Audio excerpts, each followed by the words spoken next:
Apabila seseorang itu sudah melakukan ketaatan kepada Allah, dia berusaha untuk meninggalkan berbagai macam kemaksiatan kepada Allah, tapi Allah langsung memberikan musibah kepada orang itu, ketahuilah bahwa itu adalah musibah yang berbentuk ujian. Tujuannya apa? Saya mau tanya Bapak Ibu sekalian, apa tujuan Allah memberikan musibah berbentuk ujian kepada kita? Tujuannya apa sih? Jawaban yang terbaik itu adalah jawaban dari Allah langsung. Di dalam surah Al-Ankabut ayat 1, 2 dan 3. Ayat 1 dan 2 ya. Di dalam Al-Qur'anul Karim surah Al-Ankabut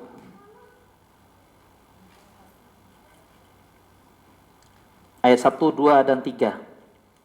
Sudah ketemu? Tujuan Allah memberikan ujian, memberikan musibah yang berbentuk ujian kepada kita, tujuannya satu ini. A'udzu billahi minasy syaithanir rajim. Bismillahirrahmanirrahim. Alif lam mim. Ahasiban الناس أن يتركوا أن يقولوا آمنا وهم لا يفتنون ولقد فتنا الذين من قبلهم فليعلمن الله الذين صدقوا وليعلمن الكاذبين. Bisa bacakan terjemahannya Pak? Apakah manusia mengira bahwa mereka akan dibiarkan hanya dengan mengatakan kami telah beriman dan mereka tidak diuji? Dan sungguh kami telah menguji orang-orang sebelum mereka, maka Allah pasti mengetahui orang-orang yang benar dan pasti mengetahui orang-orang yang dusta. Nah, tujuannya satu. Ayat yang ketiga.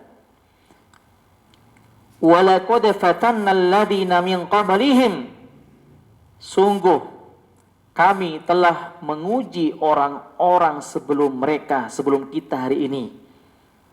Allah telah memberikan ujian kepada orang-orang sebelum kita, orang-orang soleh sebelum kita. Untuk apa? Fala ya'lamannallahu alladziina shadaqu. Dengan itu Allah Subhanahu wa taala ingin mengetahui siapa di antara mereka yang imannya benar-benar jujur dan siapa di antara mereka yang imannya dusta. Kata Syekh Utsaimin rahimahullah, kalau imannya itu jujur ketika mendapatkan musibah yang berbentuk ujian, faradina. Faradi itu dia akan mengatakan kalimat faradina, ya Allah, hamba ridho dengan ketentuan yang Engkau tetapkan kepada hamba ya Allah. Hamba ikhlas ya Allah, hamba ridho ya Allah, hamba terima ya Allah. Tapi sebaliknya, jika imannya itu dusta ketika Allah memberikan ujian kepadanya, dia akan mengatakan apa? Di dalam surah Al-Fajr. Coba buka Pak. Kalimat yang selalu diucapkan oleh orang-orang yang memiliki iman yang apa? Dusta. Coba buka di dalam Al-Qur'anul Karim surah Al-Fajr di ayat yang ke-15 dan 16. Ini kalimat yang biasa diucapkan oleh orang-orang yang memiliki iman yang dusta, Pak Ibu sekalian. Dusta keimanannya. Surah Al-Fajr ayat ke-15 dan 16. فَأَمَّا الْإِنسَانُ إِذَا مَا ابْتَلَاهُ رَبُّهُ فَأَكْرَمَهُ وَنَعَّمَهُ فَيَقُولُ رَبِّي أَكْرَمَنِ وَأَمَّا إِذَا مَا ابْتَلَاهُ فَقَدَرَ عَلَيْهِ رِزْقَهُ فَيَقُولُ رَبِّي أَهَانَنِ. Baca Pak, silakan. Maka adapun manusia, apabila Tuhan mengujinya, lalu memuliakannya dan memberinya kesenangan, maka dia berkata, Tuhanku telah memuliakanku. Namun apabila Tuhan mengujinya lalu membatasi rezekinya, maka dia berkata, Tuhanku telah menghinaku. Nah, itu kalimatnya.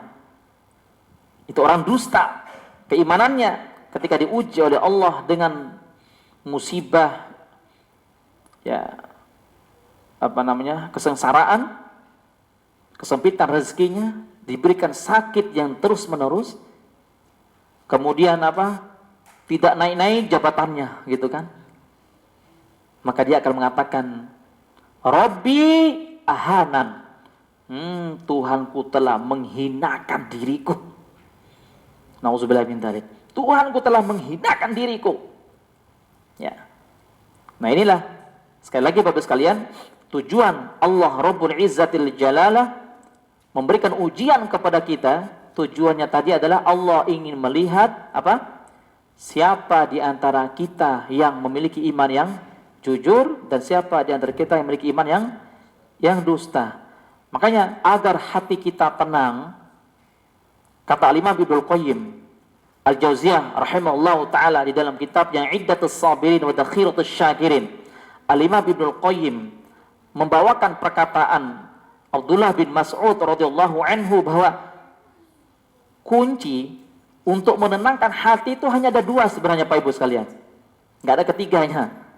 Kalau Bapak Ibu ingin tenang hatinya di dalam segala urusan kita, kita diberikan musibah oleh Allah, diberikan rezeki oleh Allah, diberikan malapetaka oleh Allah, kuncinya hanya ada dua. Kata Ibnu Qayyim, imma asyukru wa imma as-sabru. Ketika diberikan rezeki, dilancarkan rezekinya, ya, diberikan kesehatan oleh Allah, kita bisa berjalan sampai ke tempat ini untuk menuntut ilmu, diberikan kesehatan oleh Allah, bersyukur kepada Allah. Tapi ketika diberikan kebalikan dari yang tadi, musibah, malapetaka dan lain sebagainya, bersabar. Ya udah, itu ada kuncinya. Bersyukur, kalau enggak bersabar, udah tenang sudah hati kita.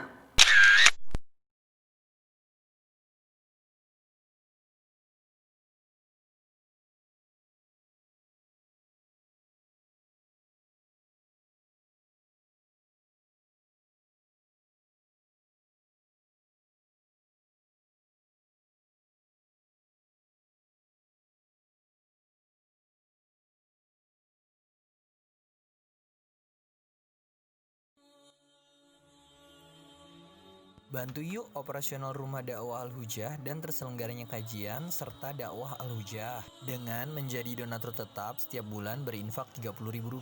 Dengan infaknya setiap bulan Rp30.000, insya Allah akan membantu dakwah Al-Hujah dan jadikan ini amalan yang istiqomah yang dilakukan terus-menerus atau kontinu. Allah mencintai amalan yang istiqomah walaupun sedikit.